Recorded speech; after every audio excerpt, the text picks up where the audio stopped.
easy rice dish with spicy Thai chilies, crispy ground pork, a bunch of garlic, some holy basil, and lots of umami, all topped with a fried egg.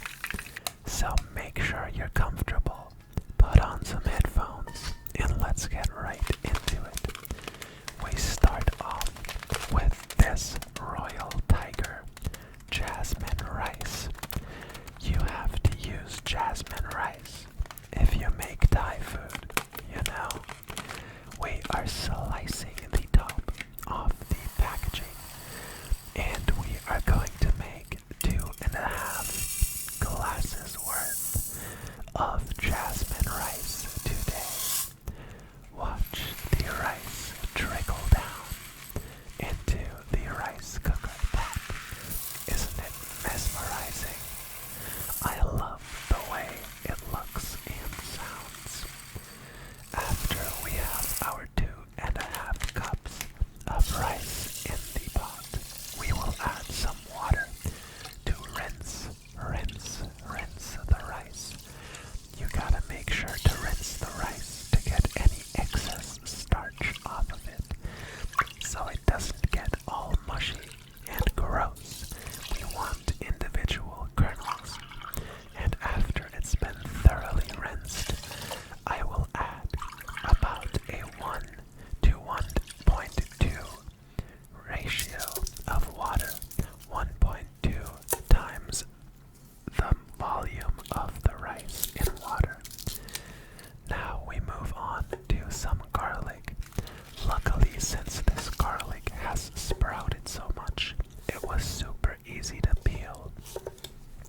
I am now just quartering this garlic and giving these peppers that are quite mild a dice, a chop, actually a chop. We are going to add these to the stir fry later, and I'm also going to chop some up that we're going to pound in a mortar and pestle, which are the ones you see right here.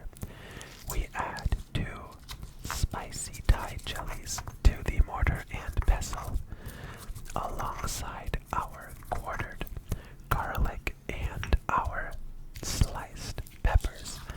We are smushing everything together, and once we add the garlic, we'll also be pounding it quite a bit. You gotta pound it to get all of those delicate flavors out of the aromatics. Really bruise them up with pounding, you know.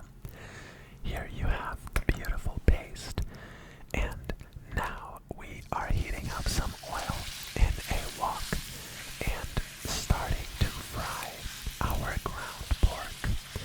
At first, it's gonna be very watery because ground meat releases a whole bunch of moisture, but after the water evaporates, it'll start to get crispy. Now I am making a tiny well on one side so I can add the aromatics to the pan as well, and we'll fry those and then give it a mix together with the meat. Now there are various versions of Pad Kra Pao out there, and I chose to use some oyster sauce and some dark soy sauce in mine. Also, right now, we're adding some fish sauce. Apparently, the original OG old school recipe is just fish sauce, but we also add some sugar, some oyster sauce, and some dark soy sauce. Now I am putting the peppers into the dish as well, and plucking away at all of our holy basil, adding it to the wok, and giving that a final stir fry before we move on to plating up.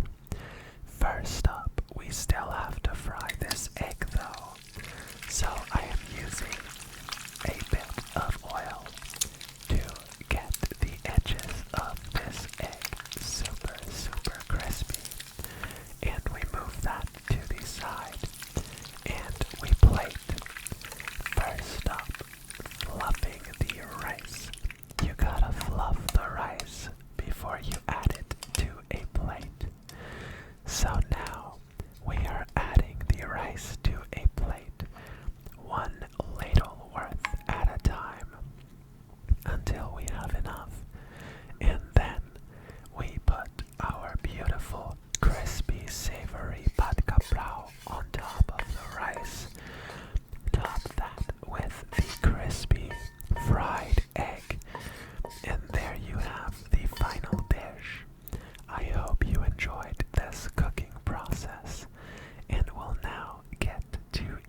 since I